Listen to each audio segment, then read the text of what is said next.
Avez-vous déjà été victime d'une fraude au faux conseiller bancaire? Non? Alors si ce n'est pas le cas, encore un peu de patience. Oui, aujourd'hui, vous avez compris, on va parler d'un sujet qui peut tous nous impacter, mais surtout qui peut détruire des vies. Oui, parce que vous allez parfois consentir une opération, un virement, alors qu'en réalité, ce virement va être à destination d'un escroc. C'est ça, la fraude au faux conseiller bancaire. On va revenir en détail sur ce sujet qui va constituer notre émission Justice citoyenne. Vous avez la possibilité également de retrouver notre article juridique qui a donc traité de ce sujet. L'idée, évidemment, c'est pas de vous lire cet article, mais simplement de vous expliquer comment est-ce qu'on fait lorsqu'on est victime d'une fraude au conseiller bancaire pour obtenir le remboursement des sommes versées à tort. Voilà un sujet qui va en intéresser plus d'un. Pensez donc à vous abonner et à partager l'émission au plus grand nombre. Est-ce que d'ailleurs vous connaissez une personne qui a été victime d'une fraude au faux conseiller, ce qu'on appelle le spoofing? Si c'est le cas, je vous invite à l'identifier en commentaire. Et évidemment, il trouvera ici un certain nombre d'informations extrêmement pertinentes. Et comme vous le savez, lorsque c'est offert, évidemment, on se doit de le partager. Alors, comme toute émission Justice citoyenne, ce soir, malheureusement, Pierrick Thévenon n'a pas la possibilité d'être avec nous. Il est en train de lutter sur les feux de Gironde.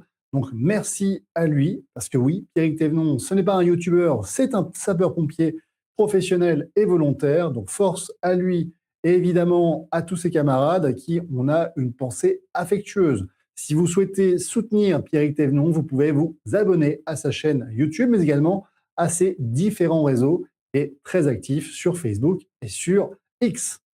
Alors, sans plus attendre, on va parler ce soir de la fraude aux faux conseillers bancaires. Et évidemment, j'avais envie de vous conter une histoire que j'avais entendue de la part d'un confrère. Alors, si vous souhaitez en savoir plus sur cette histoire, bien sûr, pensez à vous abonner. Sans plus attendre, la voici.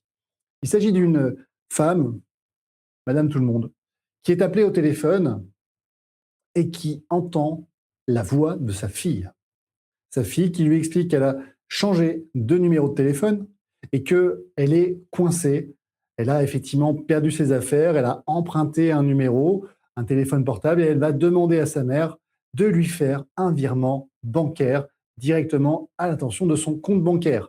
Pareillement, elle a dû changer de compte bancaire parce qu'elle est majeure et que, évidemment, elle n'a pas un seul compte en banque. Donc, sa mère, évidemment, ne doit pas s'inquiéter de ces changements. Et comme la situation est assez urgente, il faut que ce virement intervienne rapidement. Parce que, comme elle l'a indiqué, elle a perdu ses affaires, elle a emprunté un téléphone portable pour pouvoir la contacter. Et effectivement, lorsqu'elle écoute cette discussion, c'est exactement la voix de sa fille. Sauf qu'il y a un problème. C'est que sa fille est décédée il y a 2 ans. Et donc, évidemment, ce n'est pas sa fille qui est là au téléphone. Ça, c'est ce qu'on appelle la fraude au faux conseiller bancaire. Alors, c'est une technique qui est assez développée, et là, ici, qui est particulièrement sournoise, parce que la question, c'est comment les fraudeurs ont réussi à imiter la voix de sa fille. Pour ça, tout simplement, hein, vous avez de très nombreuses données personnelles qui circulent partout sur Internet. Ils ont très certainement réussi à récupérer des photos, des vidéos où on entendait la voix de sa fille sur ses réseaux sociaux, et grâce à une IA, assez sophistiqués ont pu reproduire la voix de sa fille à qui ils ont bien scripté un dialogue de manière à se faire passer pour cette dernière. C'est ça la fraude au faux conseiller. Alors là, évidemment, l'arnaque n'a pas fonctionné, mais vous imaginez bien un peu l'état de sidération dans lequel la victime s'est retrouvée. Et ça, des situations comme celle-ci, il y en a pléthore. Parce que ici, le mécanisme n'a pas fonctionné, et bien souvent, ce sont parfois plusieurs milliers, voire dizaines de milliers d'euros qui sont remis volontairement par les victimes à des escrocs. Et c'est donc de ça dont on va parler ce soir. Donc pensez à vous abonner et sans plus attendre, voici le moment de la réclame. Parce que défendre ses libertés fondamentales, ça ne doit pas simplement être des mots, ça doit aussi passer par des actions. Et parmi la première d'entre elles, prendre contact avec un avocat est indispensable. C'est pourquoi prendre contact avec mon cabinet est extrêmement simple. Vous pouvez vous rendre directement sur mon site internet et réserver un rendez-vous. On se retrouve de l'autre côté.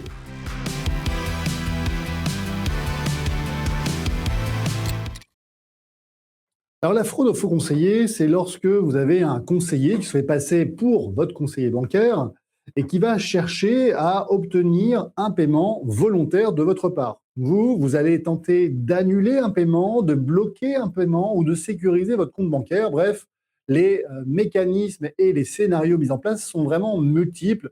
J'en ai cité un il y a quelques secondes de cela, mais évidemment, vous en avez plein d'autres qui sont tout aussi stratégiques et qui vont vous conduire, dans tous les cas, à remettre volontairement une somme d'argent à destination d'une personne qui n'est pas votre conseiller bancaire. Et dans ce cas-là, va se poser la question du vice du consentement. Le vice du consentement, on en a déjà parlé sur cette chaîne YouTube, puisque on a parlé vaccination obligatoire, avec notamment la Covid et récemment la question de la grippe.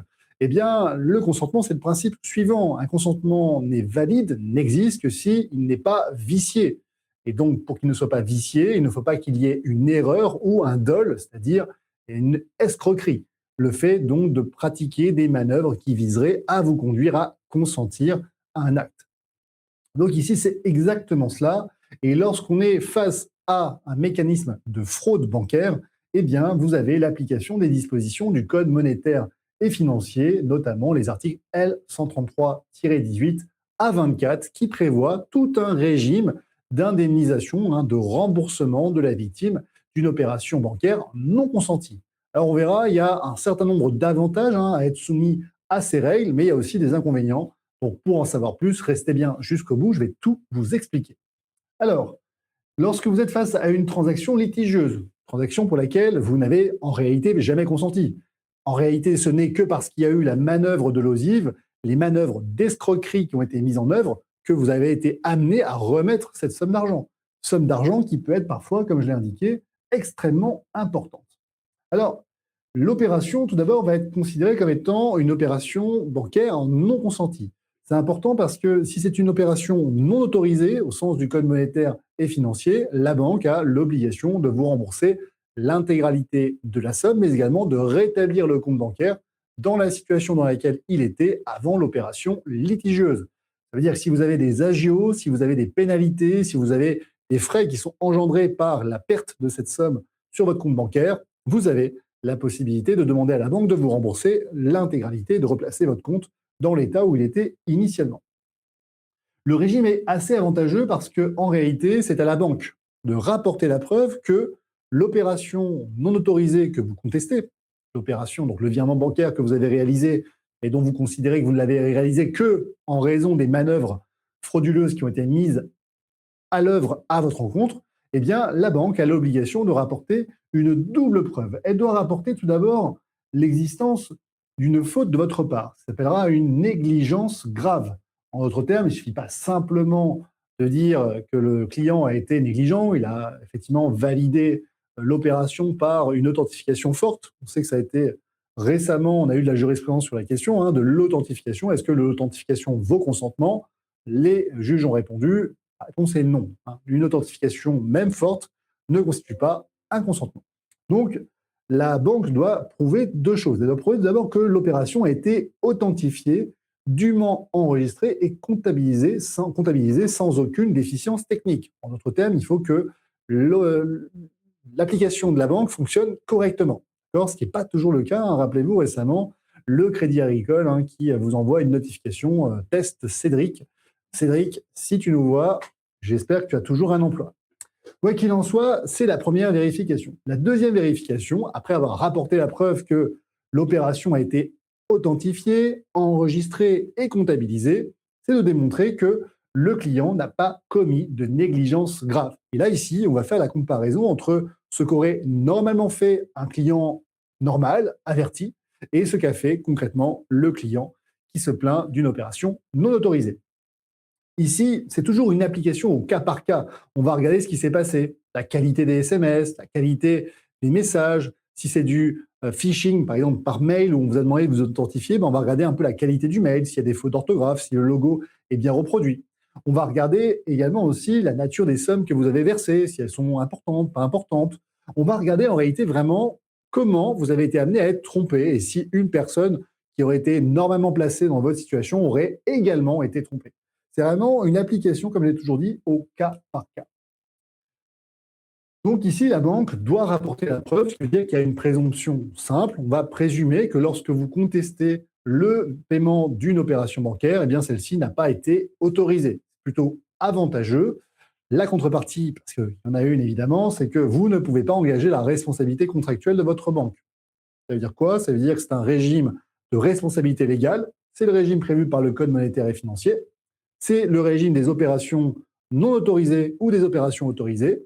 Et dans ce cas-là, la banque va être amenée à devoir vous rembourser les sommes que vous avez versées et à le faire dans un délai déterminé. Ni plus ni moins. Pas de préjudice moral, pas de préjudice financier outre les sommes qui ont été versées à tort. En d'autres termes, on va minimiser l'obligation de la banque puisqu'elle ne sera pas amenée à réparer des conséquences qui parfois pourront être directes et certaines avec les agissements de la banque. Ici, on ne cherche pas à regarder les obligations de la banque, son obligation de vigilance, son obligation de sécurisation de sa plateforme. On ne va en réalité pas rechercher une faute de la banque. On va simplement regarder si l'opération était autorisée ou non. Et derrière, c'est à la banque de rapporter la preuve si vous avez été gravement négligent. Pas simplement négligent, gravement négligent.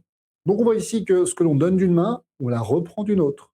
Pourquoi? Parce que d'un côté, ce n'est pas à vous de rapporter la preuve que l'opération était non autorisée, mais de l'autre côté, la banque aura la possibilité de limiter sa responsabilité. Alors le fait que vous n'ayez pas à rapporter la preuve que l'opération n'était pas autorisée ne signifie pas que votre réclamation ne doit pas être précise. Et là, c'est vraiment ici qu'on va essayer de vous apporter de la plus-value. Donc pensez à vous abonner, pensez à partager la vidéo si celle-ci, vous la trouvez intéressante. Je pense qu'on connaît tous quelqu'un autour de nous qui a été victime d'une situation de fraude au faux conseiller, hein. Et donc, par conséquent, je vous invite à la partager. Alors, votre réclamation doit être précise. Elle doit mentionner les dates des opérations non autorisées.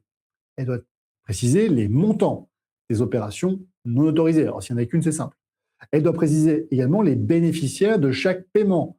Alors, souvent, c'est vous qui avez rentré le bénéficiaire en direct, qui l'avez autorisé, etc., etc. Vous allez devoir, en d'autres termes, apporter un certain nombre de preuves que vous étiez dans une situation où raisonnablement, vous pensiez que c'était votre conseiller bancaire qui vous appelait.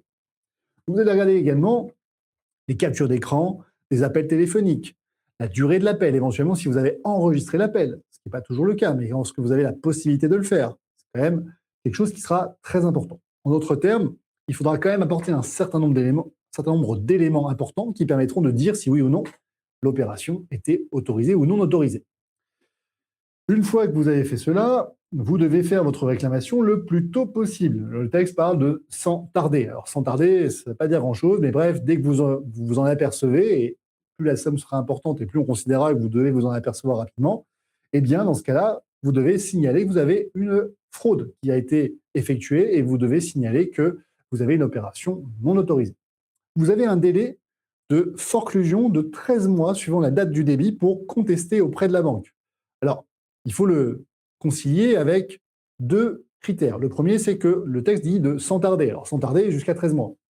Sans tarder, plus la somme est importante, plus on va vous dire qu'il ne faut pas attendre le dernier jour du 13e mois.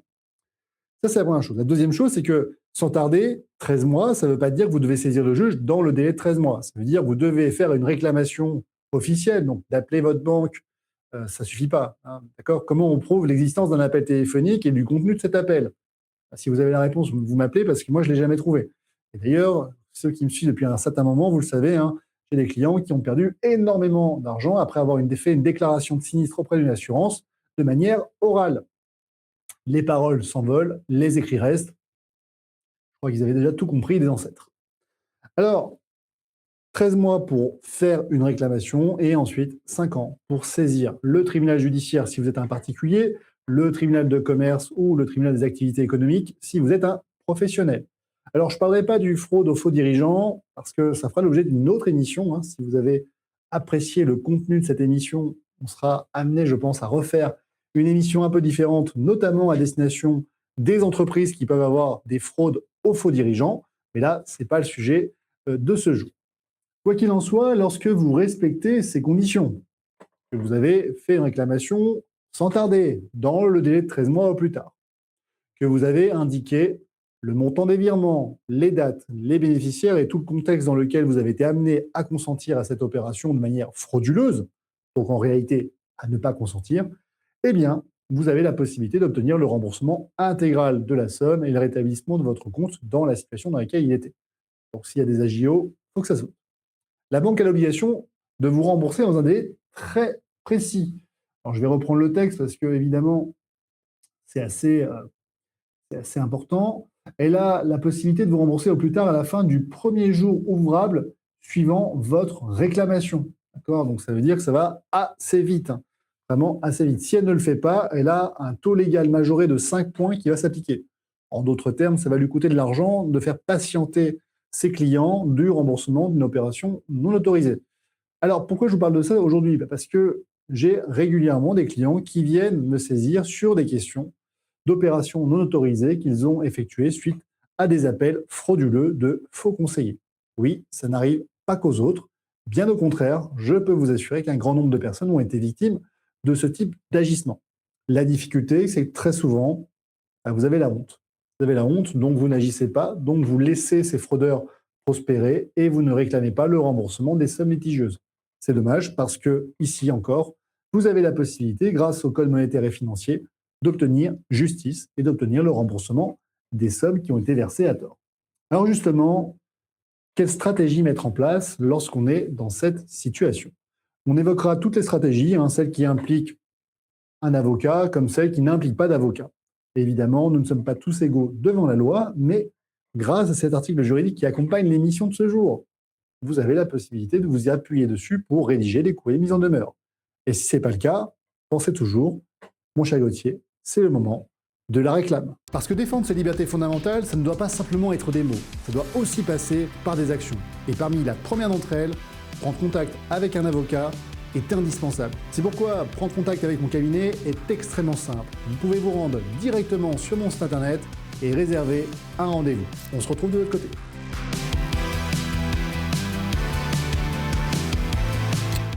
Alors évidemment, tout dépend de l'enjeu financier. S'il s'agit de quelques centaines d'euros, faire appel à un avocat n'est pas toujours extrêmement opportun, même si pour ceux qui ont eu le plaisir d'aller sur notre site internet, les tarifs sont indiqués et permettent quand même très facilement d'accéder à un premier échange et d'établir une stratégie.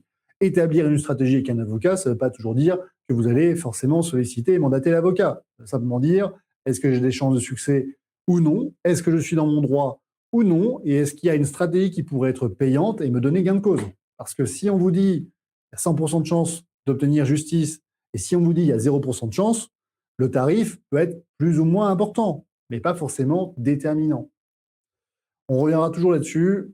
Si demain je vous dis une voiture, je peux vous la passer si vous avez 10 000 euros, vous allez me dire ça fait un peu cher, surtout si c'est une vieille Clio 5. Et je suis d'accord. Mais si je vous dis c'est une Aston Martin et en fait elle a été saisie par la douane et elle est vendue aujourd'hui aux enchères à 10 000 euros, vous pouvez à ce moment-là peut-être trouver les moyens de trouver 10 000 euros et vous achetez cette Aston Martin parce qu'elle en vaut 150. Voilà, 150 000. Donc on voit bien que le prix, ce n'est pas le critère déterminant et c'est pour ça que je dis toujours, avant de penser qu'un avocat, ça coûte cher, déjà on le contacte et surtout on essaie de voir si on a des chances de succès. C'est ça qui doit être déterminant. Alors, on va revenir sur les recours que disposent les victimes pour pouvoir demander le remboursement d'une opération non autorisée suite à une fraude au faux conseiller. Première chose, vous faites une mise en demeure. C'est votre fameuse réclamation. Dans cette mise en demeure, vous rappelez le Code monétaire et financier dont j'ai très largement abreuvé dans notre article. Et je le rappelle, si vous n'êtes pas très à l'aise avec notre site internet, vous avez un petit chatbot qui a été justement mis à disposition sur notre site et qui vous permettra de retrouver toutes les références juridiques utiles et pertinentes. C'est, encore une fois, 100% offert. Profitez-en. Ce chatbot, il est vraiment fait pour vous. Ça va vous éviter de vous trimballer dans le site, de ne pas savoir où aller, de ne pas savoir quel mot taper pour retrouver les articles pertinents. Là, ici, vous avez une discussion avec un chatbot. Et même en pleine journée, vous pouvez avoir une discussion avec un de mes collaborateurs, puisque, évidemment, on a permis de mettre une option qui permet aujourd'hui de pouvoir discuter en direct avec quelqu'un. Donc, vraiment, testez ce chatbot, c'est vraiment fait pour vous. La mise en demeure va donc devoir rappeler le montant des opérations non autorisées. À quelle date elles sont intervenues, au profit de quel bénéficiaire et dans quel contexte elles ont été réalisées. Plus vous serez précis, plus vous serez rigoureux sur ce premier point et plus ce sera facile d'obtenir le remboursement. Alors évidemment, avant de faire la mise en demeure, vous avez appelé votre banquier, vous lui avez fait un petit message sur votre espace personnel et vous n'avez pas eu de réponse. hein. Évidemment, vous n'allez pas me solliciter pour une mise en demeure si vous n'avez pas fait au moins ce minimum. Et de toute façon, si vous m'avez au téléphone, c'est la première chose que je vous dirais, c'est appeler votre banquier, puis vous voyez avec lui si une solution amiable peut être obtenue. Et encore une fois, quand je parle de solution amiable, c'est uniquement l'application de la loi.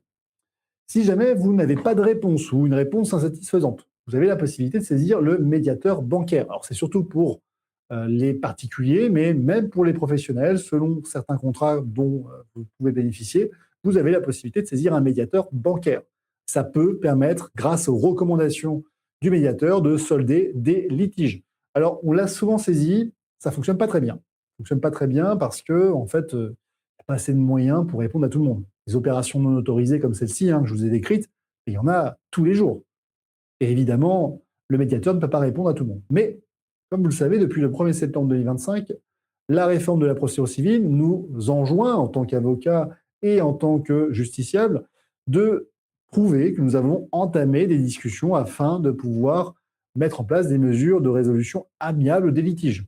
Eh bien, avant de saisir un juge, de dire qu'on a tenté de saisir le médiateur, c'est une manière de démontrer au juge qu'il ne sera pas nécessaire d'enjoindre à la médiation les parties, puisqu'il y a déjà eu une tentative en ce sens. La médiation, contrairement à la conciliation, est payante, sauf lorsqu'ici, vous avez un médiateur bancaire. Là, à ce moment-là, effectivement, pour le consommateur, c'est gratuit. Donc, c'est pour ça qu'il ne faut pas s'en priver. Vous avez fait votre mise en demeure, vous avez éventuellement saisi le médiateur parce que vous cherchiez à obtenir gain de cause sans aller recourir à un avocat. Eh bien, vous décidez de passer à la phase supérieure parce que, évidemment, plusieurs dizaines de milliers d'euros ont été versés à tort et vous souhaitez les récupérer parce que vous avez besoin de cette somme d'argent. Eh bien, dans ce cas-là, vous avez la possibilité de saisir le juge judiciaire. Alors, ce sera le juge judiciaire si vous êtes un consommateur, ce sera le tribunal de commerce ou le tribunal des activités économiques si vous êtes une entreprise. Et vous invoquerez évidemment les dispositions du Code monétaire et financier. Vous ne pourrez pas invoquer la responsabilité contractuelle, c'est-à-dire vous ne pourrez pas obtenir l'indemnisation de tous les autres préjudices qu'a engendré le non-remboursement de cette opération non autorisée. Vous aurez également la possibilité de pouvoir diligenter une action pénale contre les fraudeurs, pas contre la banque. La banque ne commet aucune faute et d'ailleurs, ce n'est pas sur le fondement de la responsabilité contractuelle qu'on vient chercher la banque. On ne cherche pas à savoir si elle a manqué à son obligation de vigilance. En réalité, ce n'est pas la question. On regarde juste si l'opération elle est autorisée ou non et si elle est autorisée, si elle est non autorisée, si vous n'avez pas commis une négligence grave. C'est tout. Donc, vous allez pouvoir vous retourner contre les fraudeurs. Alors que vous connaissiez leur identité ou non, ce n'est pas forcément le débat, puisqu'évidemment, plus on a de victimes et plus on pourra avoir de moyens humains permettant de rechercher les auteurs de ces infractions qui généralement sévissent en groupe et organisent des mécanismes de plus en plus sophistiqués pour justement appâter leurs victimes et obtenir le versement volontaire de leur part de sommes d'argent importantes.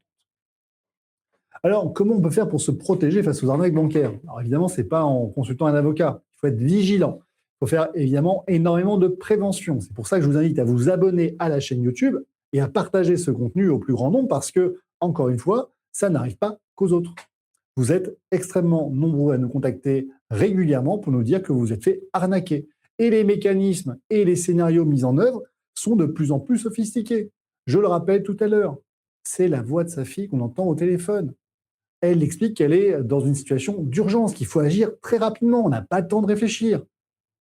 Malheureusement ou heureusement pour cette dame, sa fille n'était plus de ce monde. Véritable drame, et on le voit bien ici, les arnaqueurs n'ont pas de cœur. Allez, on va passer aux questions-réponses. Alors, qui a posé sa question? Oui, il faut porter plainte. Moi, il faut toujours porter plainte. Ça permet de dire qu'effectivement, la réclamation que vous formez auprès de la banque, elle est sérieuse et elle est fondée. Pas une condition de recevabilité, c'est pas indispensable, et ça démontre que vous êtes dans une démarche sérieuse.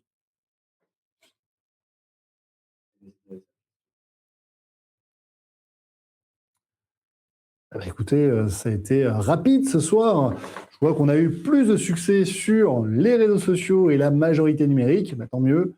Pensez évidemment à vous abonner à la chaîne, à le partager. Encore une fois, des sinistres histoires, comme j'ai pu vous conter à l'instant, sont dramatiques, mais malheureusement extrêmement nombreuses chaque jour.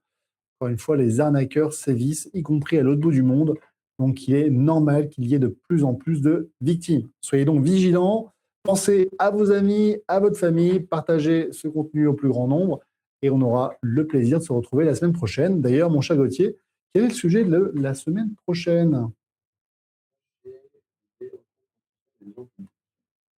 C'est recours. Regardez ce qu'on avait mis. Et après, on aura une pause estivale de quelques semaines, puisque nous aurons le plaisir de prendre quelques jours. Alors, vous aurez évidemment des contenus qui sont exclusifs, des émissions qu'on a déjà enregistrées, qui vont vous permettre de ne pas vous ennuyer, au contraire, de continuer à nous suivre. Et ça nous permettra évidemment de pouvoir continuer à animer la saison et la série des émissions Justice citoyenne. Alors, je reprends mon calendrier de programmation, mon cher Gauthier. Nous étions donc le 3 août aujourd'hui. La semaine prochaine, ce sera les délais de recours contentieux des agents publics. Et oui, sujet hautement important, puisque bien souvent, malheureusement, lorsque vous êtes agent public, eh bien, vous ne disposez pas, comme les usagers, de la possibilité d'attaquer une décision au-delà du délai de 2 mois. Pourquoi vous ne disposez pas de ce délai? Eh bien, parce que vous êtes un agent public et que pour vous, vous êtes présumé comme étant en faveur de connaître les délais et voies de recours, ce qui veut dire qu'il faut agir rapidement. Alors, on en parlera la semaine prochaine, évidemment. Et sans plus attendre, je vous souhaite une très belle soirée. Merci à tous et à très bientôt.